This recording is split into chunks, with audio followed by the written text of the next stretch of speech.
Joining me today is a very special guest. He's just recently had an amazing win over Neil Magny in the welterweight division. Michael Chiesa, how are you? Doing good, man. How are you? I'm not too bad. I'm not too bad. And I've got to talk about with you first. These recent fights that have happened, UFC 257. Did you manage to watch it? Yeah, definitely. And it was a good night of fights. Very exciting time for the 155-pound division. And my teammate Juliana Pena got a huge win over Sarah McMahon, and that was great to watch. So yeah, it was a very good night of fights.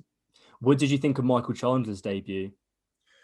Couldn't have went any better. I mean, I can't think of a better debut in the UFC. He looked awesome, dominant from bell to bell. Looked just the dynamic athlete that he is. The way he set that punch up was beautiful. And hookers as game as they come, and yeah, that was very impressive. So there's a lot of fun things you can do with Michael Chandler right now.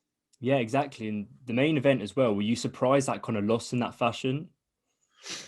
Um, a little bit. I'd be a liar if I said I wasn't. I knew, going into the fight, my prediction was if Connor wins, it'll be a first round KO, and if Dustin wins, it's going to be something that's a little longer, drawn out. Mostly, a decision. I thought if it was a decision, it would be Dustin for sure. I did not see that coming, but I'm very happy for Dustin Poirier. I mean, if there's anybody that deserves to win a Hmm. big fight like that, it's him. And now the lightweight division is stacked with a lot of great options, and it's going to be a fun time as a fan to sit back and watch these fights take place. So it was awesome. With the addition of Chandler, the lightweight division's got even more exciting. So did you ever kind of look at that division and be like, oh man, I wish I was still there? Or are you just super happy at welterweight?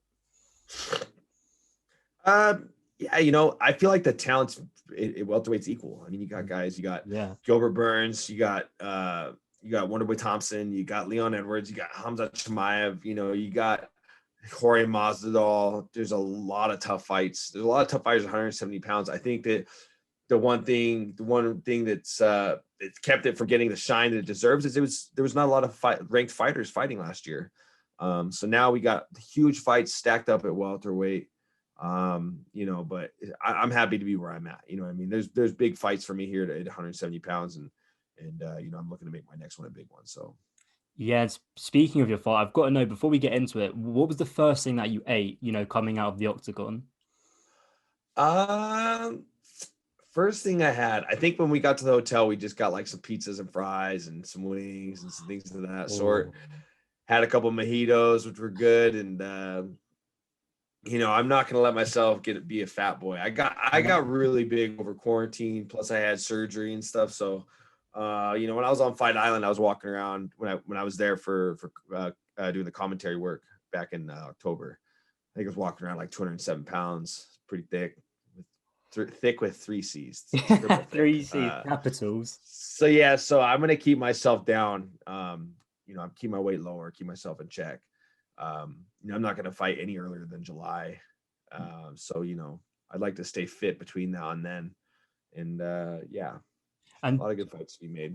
yeah, exactly. And talk of your weight, as you said, you walk around 200 plus pounds. How was that weight cut for you going into that fight?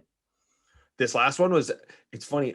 It's now become a weight cut. Whereas, when I fought Carlos Condit, granted, I'd had a couple camps back to back, I didn't even feel like a weight cut. Similar to Diego Sanchez fight, the RDA fight started to feel a bit like a cut, and then this last one, I was like, "Oh yeah, I'm cutting weight. Like this feels like I'm definitely a welterweight. Like there's no way if they so much to a point where if they added two weight classes and did 65 and 75, I'd do 75. So, Mm. um, but even with that being said, I accidentally cut 3 extra pounds that morning. The morning of weigh-ins, I overcut by 3 pounds, and it felt like it. I felt like shit. Pardon my language, but so it was. It's good, man. It's good. I bounced back fast, and then I had a good performance, so the weight cut didn't affect me at all.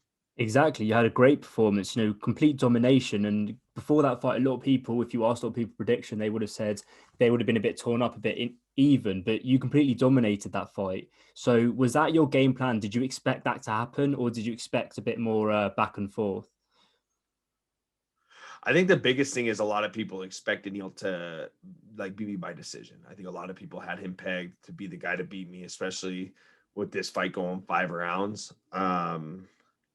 So yeah, it felt good to come out there and just implement my game and damn near pitch a shutout. I mean, I've gone back and watched the fight a couple times.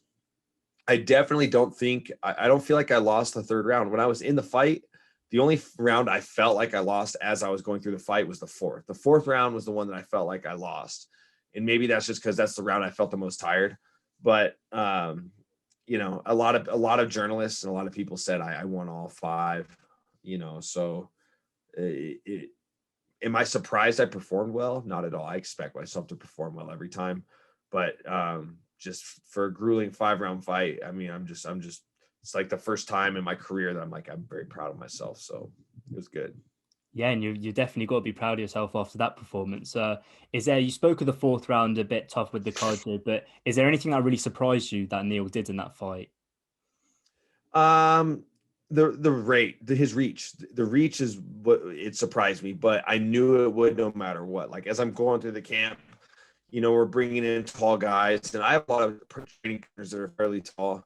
So I wasn't surprised. You know what I mean? I was surprised. I just knew like I'm gonna get out there, and the first jab he hits me with, I'm like, holy shit, that came from a mile away. You know what I mean? And sure enough, the first round comes out. I just went to throw a little low leg kick just to find my range, and he popped me with a jab, and I'm like, oh man, well, I can't throw that kick. That kick is gone because he can jab me from a mile away. So it surprised me, but I expected to be surprised by it.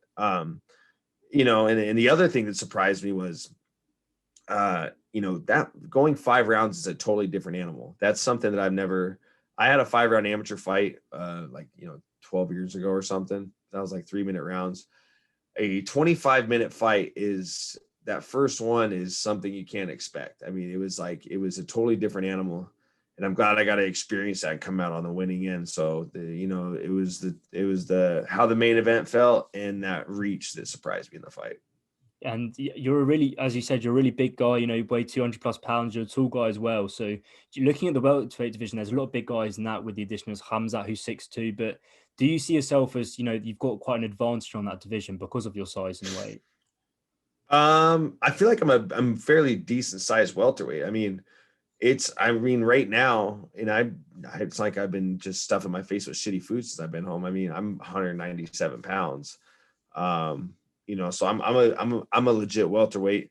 And Neil's the tallest welterweight. He's the rangiest one. You know, I got that one. I got that out of the way. I fought him and performed well. You know, size and reach wise, at this point, I'll be on par with everybody, so I won't have to deal with that again. But yeah, you know, I don't feel like I'll ever be outsized. Maybe there'll be guys that weigh a little more than me, but when it comes to the frame and the reach and the mass, you know, I think I'm as big as the rest of them. So we'll find out. Throw me in the mix. Let's see what happens. Exactly. And you mentioned you are snacking a bit. Of course, it's well deserved after a good fight like that. But you said you spoke of July. Is that your ideal turnaround time? Yeah, you know, I got some things lined up. Obviously, I'm going to get back behind the desk, do some broadcasting stuff with UFC. You know, and there's no rush. You know what I mean? I need a top 5 fight. A lot of these guys are booked. You know, and I need proper notice. You know, if I expect my next fight to be a main event, so you're going to have to give me at least a 12-week camp. I mean, I'm not doing another 2.5-week camp I was in shape for 3 rounds, but you know, I need a proper notice for that main event spot, because that's a totally different animal. And going against these top guys, I need a long notice. So if they're going to want to book me in July, they're going to have to figure this out by, you know, April at the latest. So that gives me time to sharpen my skills, rest my body, and prepare for what's next. Exactly. And is you gunning for that Colby fight? Is he the guy you want to fight? Yeah, you know, I've had my eyes set on him for a while. I think it's you know, he's super tough. He's number 2. I think I match up well against him. A lot of people wouldn't say the same. You know, I agree.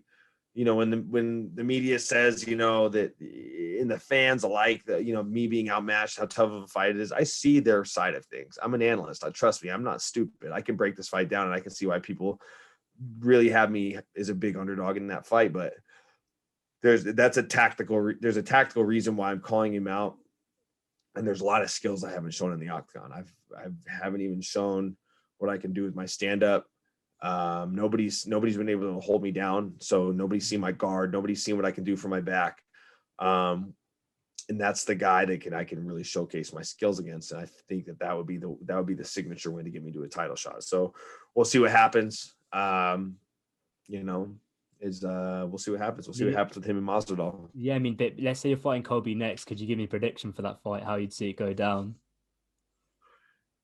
It'd be close decision or I submit him. It just depends. I'd be stuffing some takedowns. And obviously he'd probably have to stuff some takedowns. There'd be a lot of exchanges on the feet. I know he's a high volume guy. Yeah. I would need a very proper train camp for that fight. That would not be a 2.5 week. They got to come to me with a proper notice. So we'll see what happens. A lot. And if I don't get Colby, there's a ton of other fun fights. Yeah. There's a lot of tough guys in this division. So we'll see what happens. And I've got to know just a few questions left. I've got to know, you mentioned you're doing desk work. Would you get more? What's more nervous? Your first night doing desk work for the UFC or a main event slot for a fight? Oh, first desk work for sure. I love fighting. I felt great. Going into that main event through the whole walkout, getting greased up, I was like jacked. I was super stoked. So yeah, the desk is something that's like a lot more foreign to me than a fight. So definitely the desk work. And I know, forgive me for asking, obviously you're quite a heavily tattooed fighter. You've got a lot of cool, colorful tattoos. And if I may, I've always wanted to know that tattoo I think it's a Yeti on your leg. What's the meaning behind that? So I have Sasquatch on my arm, and then I have the Yeti, the abominable snowman on my leg, and he's holding that snowman's head. And it's just because like I snowboard a lot. I spend a lot of time in the mountains in the winter, and it just seemed kind of fitting. The Yeti, when my tattoo artist drew it up, the snowman's head wasn't originally a part of it, but the way the Yeti's hand was drawn up, it looked like he was holding something around. And I was like, dude, throw a snowman's head in his hand. I think that's just fitting and kind of hangs out of my shorts. It makes it funny. So do you think if you ever become champion, you can get a little UFC belt around his waist? Maybe something like that. I think I would have to. I think something that signifies the belt would be proper. And the final question I've got to ask, I think you've got Italian roots, and if you were fighting in the Colosseum in Rome, what would your weapon of choice be and why?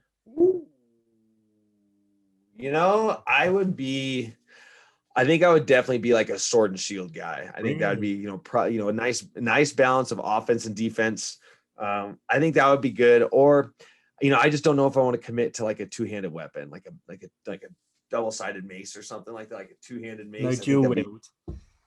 Dual wielding swords would be pretty sweet, So I think it'd be sword and shield, a good balance of defense and offense. That's awesome, man. And have you got anything to shout out? Any sponsors? The floor is yours. Just huge thanks to my fans, man. To my fans, to my family, to my manager, all my sponsors On It, Nike Wrestling, Zebra Mats, On It, or Engage Industries, just everybody. And my mom. I love my mom.